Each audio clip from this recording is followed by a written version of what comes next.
In het plan staat het er no light worden 100 van de 400 leidinggaande en kantoorfuncties bij de zorginstelling voortbezuinigen. Daarmee moet 4,5 miljoen euro besparen worden. Het nijs komt hut om bij de zorginstelling. Ongerust. De mensen zijn heel ongerust over de toekomst, maar ook over hun eigen baan. Het is beide. Ze zijn ongerust.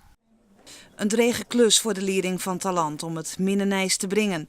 Maar de rier van bestuur had er alles aan dien om de blutse meewerkers persoonlijk op hichte te stellen. We hebben in wat kleinere groepen per functie de medewerkers geïnformeerd die het betreft. U kunt zich voorstellen dat er natuurlijk ingrijpende bijeenkomsten zijn waar emoties ook stevig aanwezig zijn. Want het zijn toch hele lastige beslissingen. Het zijn mensen die ons geholpen hebben zo goed te zijn zoals we nu zijn. En dan ga je ze vertellen dat we toch moeten ingrijpen. Dus het is heel indringend. De reorganisatie gaat op 1 januari 2015 in. De komende weken praten de verschillende partijen over de uitwerking van de plannen. Nou, we zijn nu in overleg met de vakbonden. We hebben een sociaal plan. Maar dit is zo'n ingrijpend besluit dat je met de vakorganisaties moet kijken van hoe voeren we dan het sociaal plan uit. Daar zitten we middenin.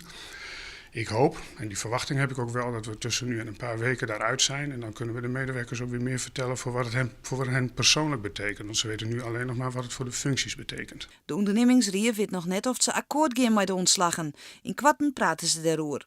Komende maandag hebben wij het stuk voor het eerst op agenda. En dan zullen wij er uitgebreid over praten. En dan kunnen wij ook bekijken van hebben wij meer tijd nodig om tot een besluit te komen. Of dat wij komende maandag al een uitspraak doen kunnen.